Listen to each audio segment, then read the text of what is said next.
Did you know that PlayStation 5 Pro borrows quite a lot of tech from Xbox Series X? Let's look into it.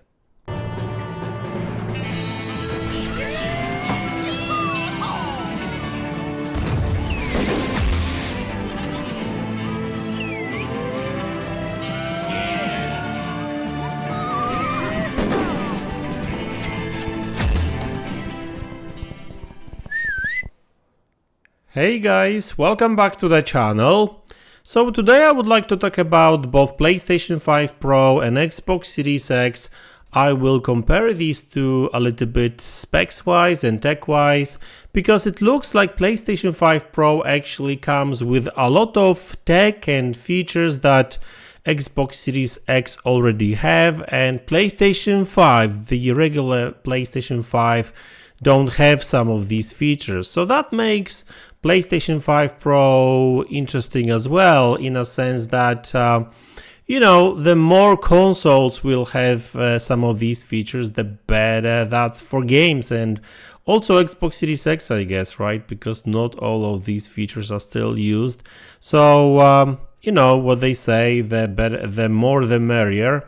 So some of the features you probably know, others maybe not, who knows. So let's talk about, I guess, the GPU first, not necessarily features, but the way it's built.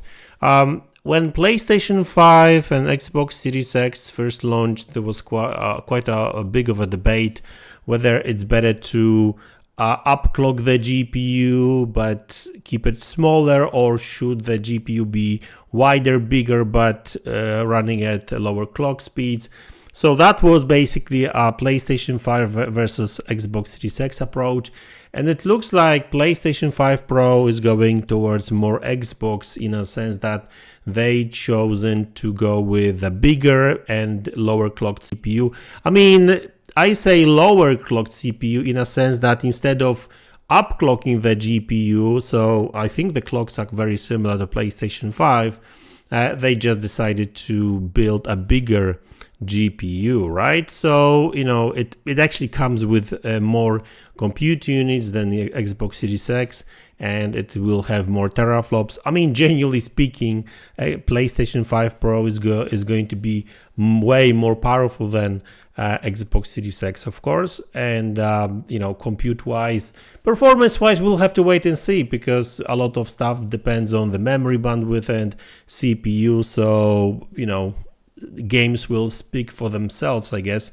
But compute-wise, power-wise, of course, PlayStation 5 Pro has quite a big of advantage. So that's one thing, right? So, PlayStation with PlayStation 5 Pro decided to go wide instead of fast, right? So that's first thing that is very similar to Xbox Series X.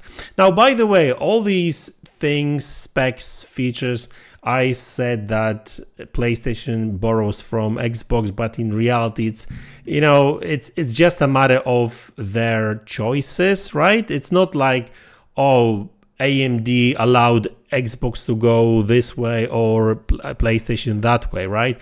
It's just like AMD has all these technologies available, and it was a matter of pick and choose, right? So with PlayStation, regular PlayStation, Sony decided not to pick some of these features, while with PlayStation 5 Pro, they decided to, we may actually use them. They may be a benefit or a console, right? So that's the secret, really. It's not like it's an exclusive tech or anything like that for one or particular console. Obviously, all these consoles have got their own custom solutions and tech here and there, but it's all made by AMD for the most part anyway, so it's available for everyone sooner or later. So that's one thing. Let's talk about features, right? Because there's been a number of features that were kind of laughed at first when it comes to Xbox, and now they are being praised, and they should be praised, really. And I'm talking about things like mesh shaders, machine learning in general, and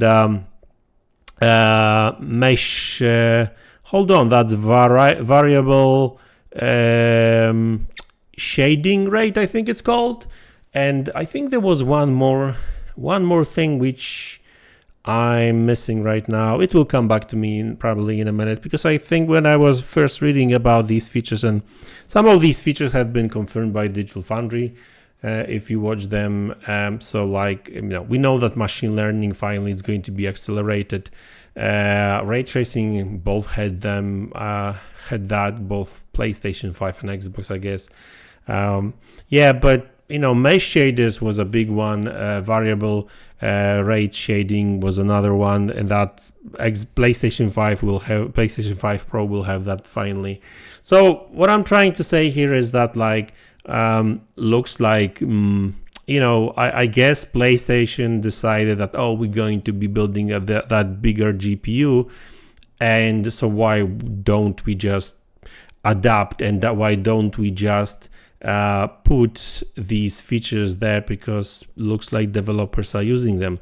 And also that's kind of interesting as well, and I think that's one of the reasons why PlayStation decided to actually use these features now with that new console. I think they are getting ready for like new consoles, because I think with some of these features, yes, the rollout of these features in games is very slow, sure, but if PlayStation won't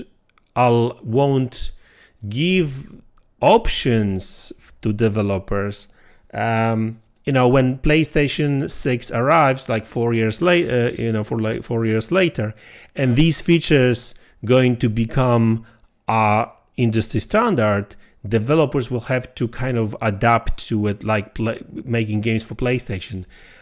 But if these features will be already available on PlayStation 5 Pro, and they will, and developers will kind of play with them here and there, not always, they won't be forced to use them, but some of them will use them. Like in 4 years time, when PlayStation 6 arrives, they will be familiarized with these features on PlayStation as well, and they will probably take advantage of these features better. It's like, not sure if you guys remember, a lot of people were scratching their heads, why the hell Microsoft is introducing things like VRR, like VSync, I mean not VSync, but how do AMD call it? Yeah, VRR, FreeSync. Oh, there we go. and some other features, because like games were like 30, so no games really used that on Xbox back then, Xbox One and Xbox One X. But that actually made quite a lot of sense, because I think what really was going on back then was the fact that these features were available there. They were testing these features last generation, and when this generation arrived, Xbox Series S and X had VRR out of the box, and developers started using these features out of the box. And even to this day, VRR is much better on Xbox, because I guess Xbox had more time to play with it and test it and stuff. So, the thing is that like sometimes with these features, console manufacturers are going to introduce these features as a added bonus, I guess. Not necessarily as it will revolutionize kind of gaming or the way games are made, but it allows developers to play with these features here and there, and especially things like, because VRR is not a big deal. VRS, so a variable variable shading rate. Sorry, I keep forgetting the name. So that's not necessarily difficult to introduce, apparently, although a proper implementation takes time. But mesh shaders is actually a big game changer, right? And I think that's why mesh shaders was introduced for PlayStation 5 Pro. So developers it just future-proofs PlayStation 5 Pro as well, I guess. because actually mesh shaders is actually going to makes quite a big difference when it comes to performance.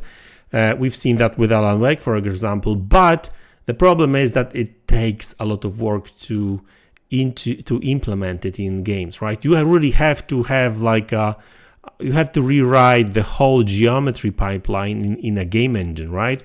And not all developers want to do it straight away. They will probably do it in the future, right? And we've seen some games using that already, like some of the Ubisoft games or Alan Wake, for example. But yeah, I think that's what's really happening with PlayStation 5 Pro. That's why they introduced some of the features that are not on PlayStation 5. Also, like machine learning, big thing, but machine learning on PlayStation 5 Pro is going to be used mainly for the, PSSR. So, better image quality and that kind of stuff. So that's another thing. And it's actually funny that, I guess funny and sad at the same time, that some of the features that Xbox came out with like straight away this generation, PlayStation is actually taking or will be taking better advantage of that, like with PlayStation 5 Pro now, right? Because even though machine learning has been available on both Xbox Series S and X from day one this generation, we still haven't really seen much of a use in games. I'm not even talking about like these big kind of promises we've heard about, like machine learning changing the way NPCs react and that kind of stuff. That's probably coming in the future, but even things like machine learning based upscaling on Xbox still not non-existent. Developers are still using FSR2 and FSR3, which are good enough for some games, but games that are running at lower resolutions internally just don't look good, right? And it is what it is. So listen, guys, yeah, I love talking about technologies, and but sadly it takes a while for a lot of these technologies to get used, to be adapted by developers. I understand them, because you cannot just throw out your engine only because like 2 or 3 new features came out, and because with a lot of these features you have to really rewrite a lot of code and everything, so it takes time. So yeah, but anyway, listen, everything is evolving. Machine learning is going to be a big thing next generation. I mean, I think even towards this generation we're probably going to see some interesting things with machine learning and stuff, but especially now that PlayStation 5 Pro came out. AMD is promising FSR3 and FSR4 to use machine learning from image reconstruction. So that's going to be interesting, and I'll be interested to learn more about it. I'm actually curious if that's actually going to be coming to consoles at all. We'll see. I mean, FSR 2 and 3 were initially only for like new AMD GPUs, but then they were introduced to consoles. So hopefully FSR 4 will come to at least Xbox, because Xbox has got that machine learning acceleration, so it makes sense. So guys, that's the video. I hope you enjoyed it. Let me know in the comment section below what you think about it, and I will see you all in the next one. Take care.